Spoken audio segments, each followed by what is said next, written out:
The Ebola epidemic, which broke out in 3 countries in West Africa in March 2014, was the most severe in the history of the continent. More than 28,000 people have been infected and nearly 11,300 are dead. 99% of these deaths occurred in Guinea, Sierra Leone and Liberia. Ebola has seriously affected people's livelihoods, the health sector and the economies of the region, leading to a humanitarian catastrophe and a threat to peace and security. The response to the epidemic was slow and difficult, and it failed because of weak health systems in countries affected in terms of equipment and preparation to cope with it. In addition, this was the first time West Africa had to deal with this health emergency. Added to this is the lack of coordination of the various regional and international institutions that were directly intervening in the fight against Ebola. Ebola almost ravaged our country, especially in terms of livelihood. People were afraid to congregate, even in the marketplace. So a lot of people depend on taking goods to the market where a large number of people are. And so the handling of food, people could not even eat in restaurants because they were not sure who was preparing the food and who was touching what because of fear of acquiring the disease. And so it was a very serious issue for Liberia. As the death toll rose, people in the big communities like Kanta, where I come from, people were afraid of coming to the market. It was a ghost. The impacts were huge. I mean, we not only lost about 11,300 lives in the region, the entire health system actually literally collapsed. In fact, the collateral costs of the outbreak was much higher. There were more people who died of other very easily treatable diseases like malaria, like very, very simple things which could easily be treated, could not be treated just because health centers were shutting down. And literally people were too scared to go to a public health center. Schools were closed for 10 months. And this is very, very tragic in a country which has already lost an entire generation of young people who did not get proper education. The last known Ebola patient was declared cured officially on April 20th in southern Guinea. His recovery triggered the 42nd day countdown, twice the maximum incubation period of the virus, to proclaim again the end of the transmission of Ebola in the country and the region. Although health conditions appear to be stabilizing, the disease is not yet eradicated in these countries. A new study published in the medical journal of Infectious Diseases and conducted in Guinea and Sierra Leone shows that the Ebola virus persists in the sperm up to 12 months after recovery, a situation that calls for vigilance and increased monitoring of people who have been in contact with the virus. Currently, there are watch facilities which have been set up during the Ebola response, but they have to be strengthened in terms of their operational capacities. And find the resources for their policies. In other words, they have to be supported financially to make sustainable the surveillance, the monitoring of people who are cured from Ebola. Decentralization here means allowing the communities and the families to take ownership of the response by giving them the necessary information, accurate information. Don't just go about saying, don't do this, don't do that. Explain to them what they have to do and why they have to do it so that they can explain it to family members. They can take appropriate measures when someone is sick, how to treat the person, not just to abandon the person, but make sure the person can get to a health facility. To strengthen the regional post-Ebola surveillance, members of civil society, NGOs and the governments of Guinea, Liberia, Sierra Leone and the Ivory Coast, the 4 member countries of the Mano River Union, recently gathered around a regional workshop in Freetown, Sierra Leone. The objective of this meeting: establish a project to support health surveillance and strengthen socio-economic recovery initiatives in West Africa. Il est important It is important for us to prepare not only to prevent Ebola disease to resurface and become out of control, but it is important and urgent for us to be ready for any medical, health or humanitarian emergency in the sub-region. One thing that we have we've learned, but we have not really acted upon, is the reality that Guinea, Liberia, and Sierra Leone are essentially one country, the same ethnic communities across the borders, the same porosity of borders. These people don't really see these national borders to be a constraint to their mobility across the chiefdoms, across the different ethnic geographies that they have. So that reality is there. And it would be foolhardy for us to continue to operate on a state level.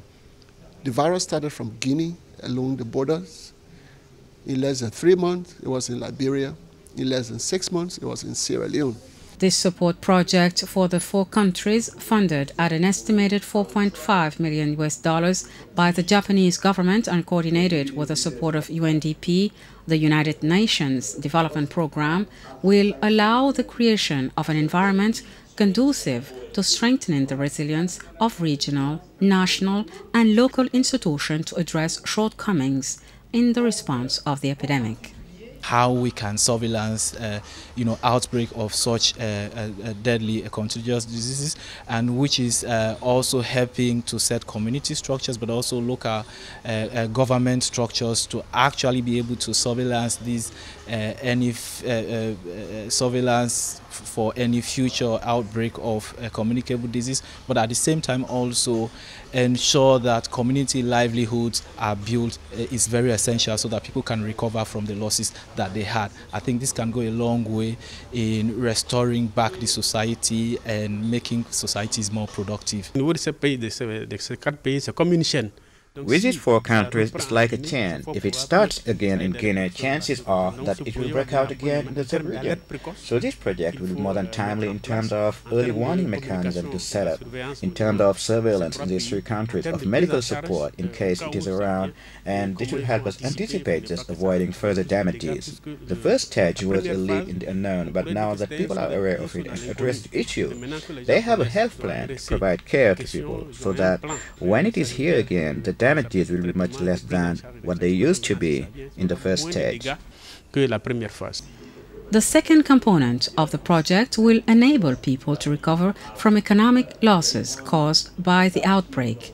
Support will be provided to local authorities, civil society and community organizations to promote entrepreneurial initiatives and microfinance conducive to economic and social development, especially for women and youth. C'est surtout le niveau, on va dire, local des communautés que nous. We were really struck by the local response of communities. In other words, the strengthening of local and cross-border communities.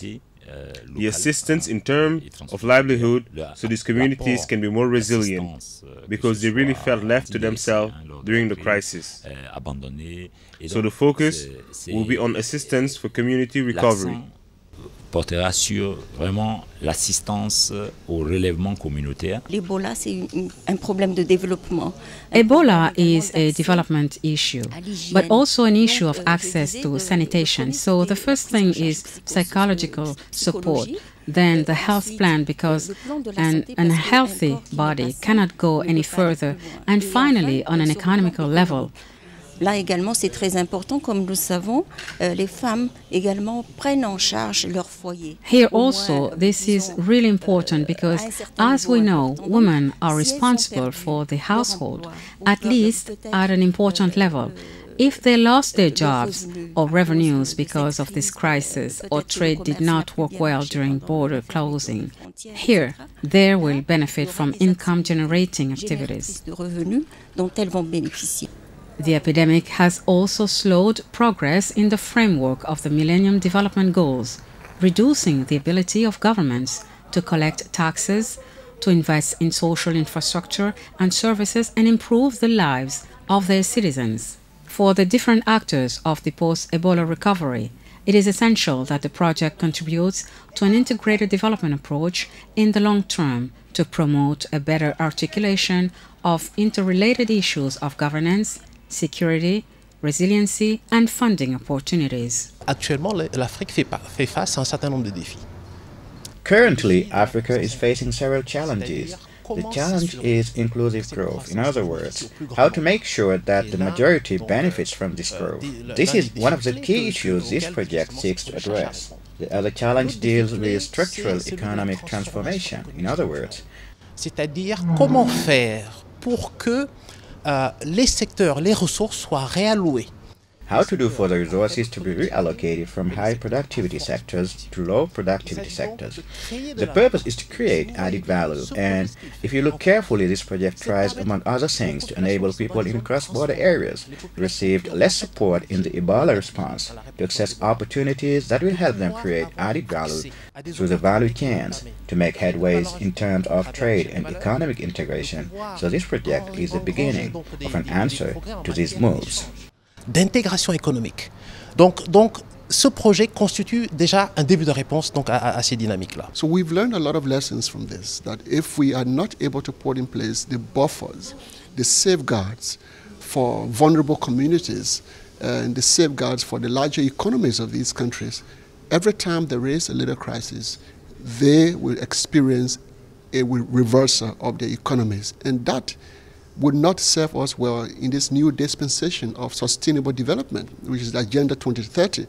If we have to achieve this, then we must make sure that the gains made in these economies are sustained. Over a one-year period, the project certainly does not manage to address all the issues inherent in the post-Ebola recovery. In contrast, it should help better structure the response to the humanitarian crisis and lay the foundations for economic recovery mechanisms for affected countries.